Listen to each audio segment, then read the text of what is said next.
In this lecture, we're going to talk about inbreeding. An individual is inbred when its parents are related, and we're going to talk about this through an example of tigers. So here you have a male tiger mating with a female tiger. They have an offspring that is female. So this daughter ends up mating with her father, and they have an offspring, and so this offspring is therefore inbred. And the technical definition of inbreeding is the production of offspring from the mating of individuals that are related by ancestry. So the two biggest consequences of inbreeding are a reduction in reproductive fitness, and this can mean either that there's higher mortality or less survival, or it also could mean that it's more difficult for individuals to have offspring because they are unable to mate or they have poor sperm quality or something like this. And this is called inbreeding depression, and we'll talk a little bit more about this later. And the other consequence is increased homozygosity. So here's an example of how it does that. We have these adders here. You can see we have this mated pair. We have a heterozygote and a dominant homozygote. They have several offspring. Now, if two of these offspring mate together, you have inbreeding, and you can see they're both heterozygote, and it creates a homozygote recessive. However, if there was outbreeding, you can see that it's less likely to have that homozygous recessive trait. So inbreeding increases the homozygosity. So inbreeding is often unavoidable in small populations. An example of this is the Przewalski horse. This was a horse that declined to only a few individuals, and they were removed from the wild and then bred in captivity. And there were 12 individuals that were bred together. You can see this is the pedigree here. Most of the individuals are original, they're up at the top. And they also had, they bred them with a domestic mare. And I'm going to kind of go through and show you the example of how this inbreeding was unavoidable and an example of it. If we look at this male right here, male 11, you can see this male mated with this female. This is the mating, and they had an offspring. This male also mated to this domestic mare, and they had an offspring. And then these two offspring mated and had 2 children. And then all of these individuals are descending from these 2 children, and they're back crossed with all these other ones. And so you can see that there's a lot of inbreeding going on here, and it's pretty unavoidable. So the way you measure inbreeding is you look at the inbreeding coefficient, and this is the probability that 2 alleles at a locus are identical by descent. Another way to think about this is that the alleles come from the same ancestor, so the probability that these 2 alleles come from the same ancestor. And this inbreeding coefficient is usually referred to as F, and it ranges from 0, which is completely outbred, to 1, which is completely inbred.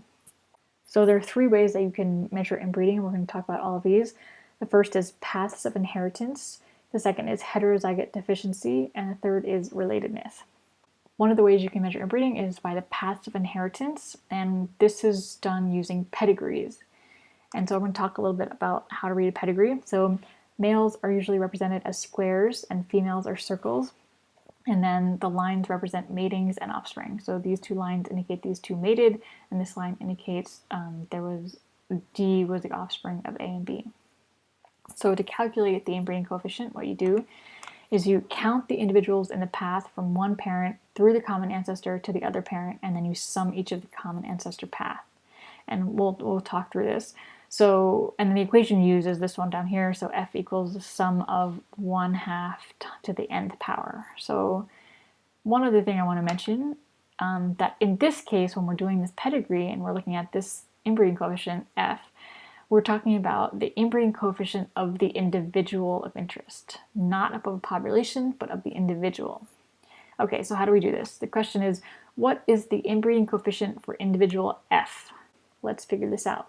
Well, the first thing you need to do is figure out the common ancestor. So here we can see that B is a common ancestor because F goes that way to B and that way back to F. So now we have to count the individuals in the path. So what we do is we look at the individual in question, and then we starting with the parent, we count the number of individuals. So this is 1 individual, and then it goes back to this individual, so that's 2, and then that one connects to this individual, so that's 3, and that one goes back to the individual of interest. So that would be an n of 3. So as you can see, 1, 2, 3, you plug that into the equation, so you put the n to the third power, and you get the inbreeding coefficient of f as 0.125, or 12%. Now let's try this on a slightly more complicated pedigree. So at this time, we're interested in the inbreeding coefficient of this individual over here. And so we count back, we find the common ancestor, we look back through this individual is the common ancestor, so here we go. We count to the one parent, that's 1, and then back to the next connection, this is 2, to the next connection, this is 3. And so again, this is an n of 3, and you end up getting the same answer. So the f for this individual is 0.125. But now we're going to try something a little bit different. It's the same thing, but it's different pedigree. So this time when we're looking at the inbreeding coefficient of this individual, we can see right away that these two parents are siblings because they share the same parent.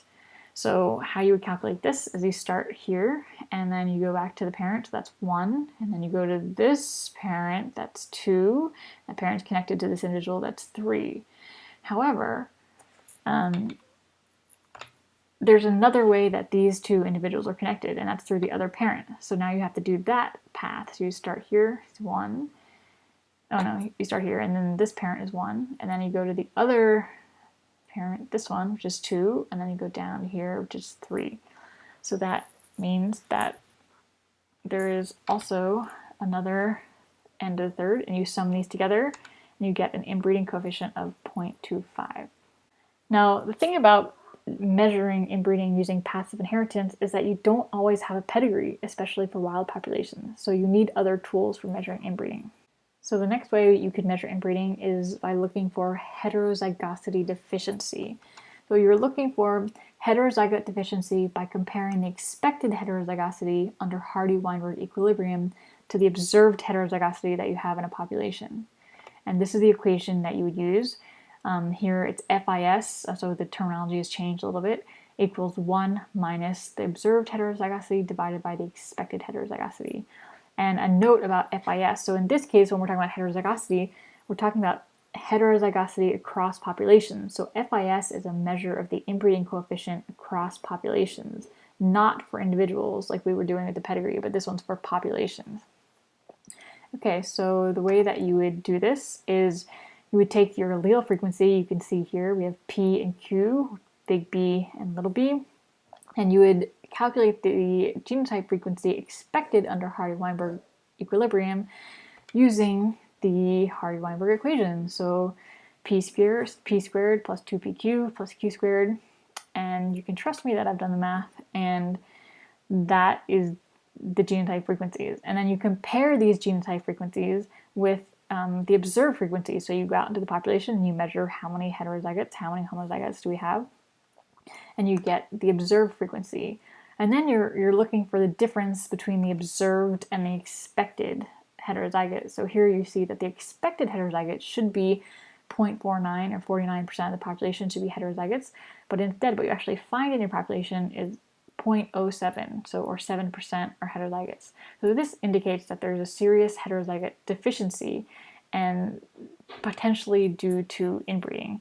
So then to calculate this inbreeding coefficient, you substitute these numbers back into the equation. So here we 0.07 divided by 0.49, and then y minus, and you get a inbreeding coefficient for this population of 0.86. So this is really high. Remember, 1 means everything is inbred. So 0.86 is very high, meaning there's a lot of inbreeding going on in this population. One of the problems for using this technique is that the reasons for heterozygote deficiency may vary. So for example, maybe there's selection against heterozygotes, or maybe genetic drift just drops out the heterozygotes, or there's subpopulation structure or the Walland effect. We talked about this earlier. All these are reasons why you may have heterozygote deficiency that aren't due to inbreeding. So this is not a truly direct measure of the inbreeding coefficient. And the next technique that we're going to talk about is using relatedness. So when we measure relatedness, we're calculating the average pairwise relatedness between all individuals in a population. And just a reminder about relatedness, so Unrelated individuals would have a relatedness value of 0. And then if you think about identical twins, they're going to have the exact same DNA, so they're going to have a relatedness value of 1. And then in terms of parent offspring, they share 50% of the DNA, and so they're going to have a relatedness value of 0.5. That also is the same for full siblings. And then grandparents, grandchild is 0.25, and first cousins is 0.125. And the way you measure inbreeding through relatedness is you look at all the pairs in the population. So here we have a population of A, B, C, and D. And we look at the pairs A and B, and we see how related they are. So they're 0.5, maybe they're parent offspring, or maybe they're full siblings. A and C is 0.05, so they're pretty unrelated.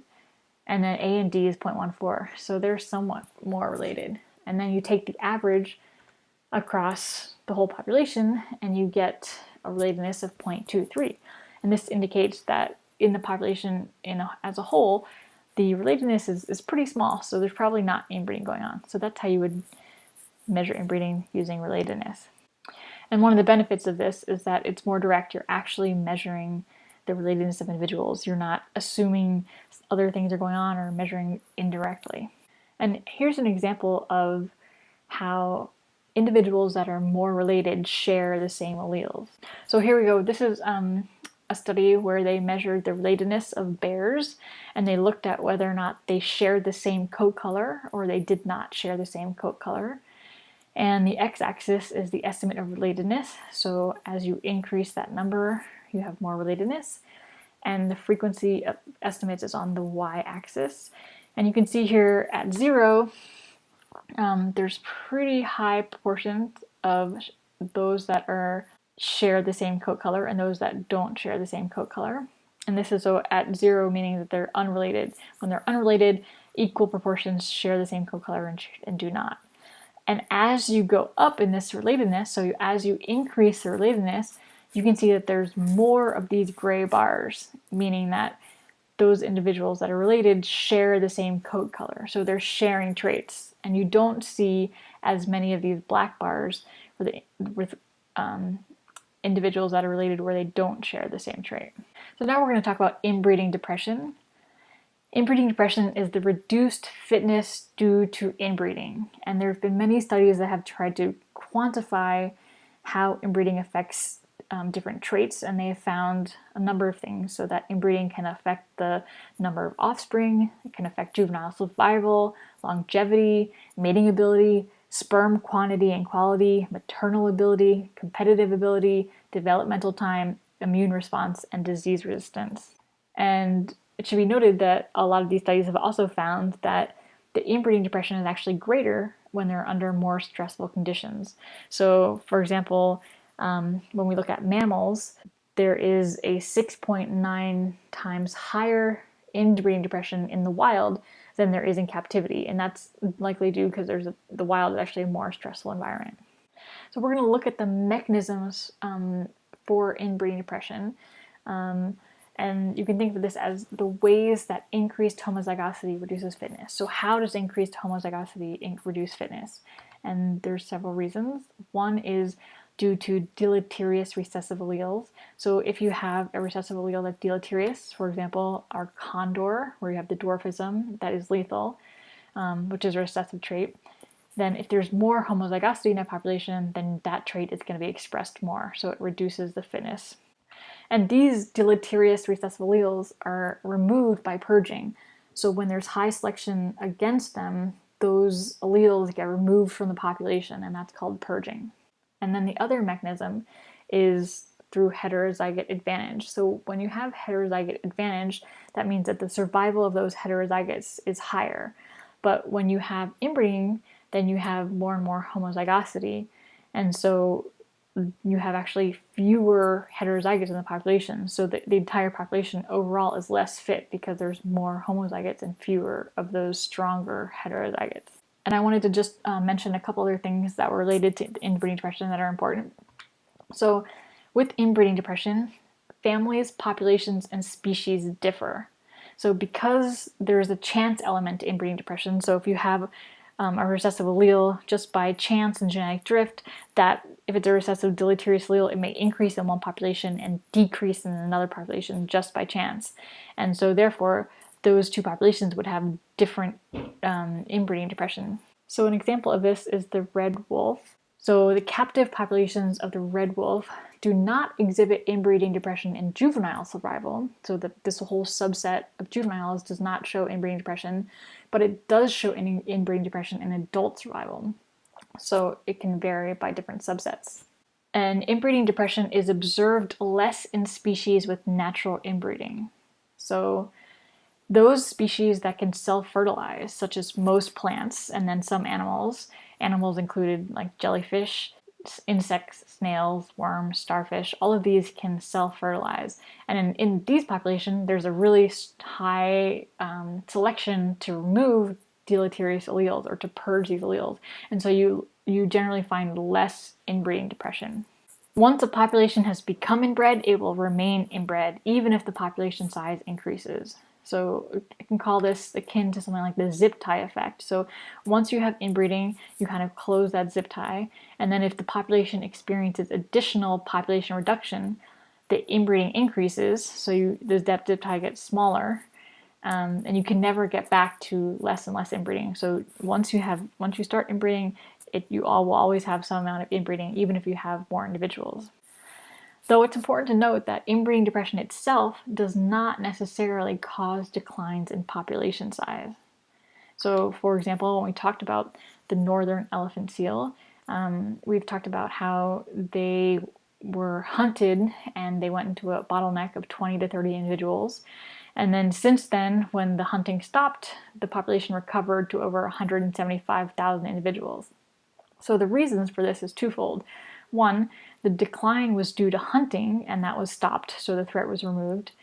And the 20 individuals, yes, they did inbreed, but it did not result in a negative population growth rate, meaning there still were more births than deaths, even though there was some inbreeding. So the population could still grow to carrying capacity. And finally, purging enhances recovery from bottleneck. So this is important in that if you do have a bottleneck, this purging can remove the deleterious alleles, and so it can actually help the recovery after a bottleneck and maintain the population. All right, that's it for this one.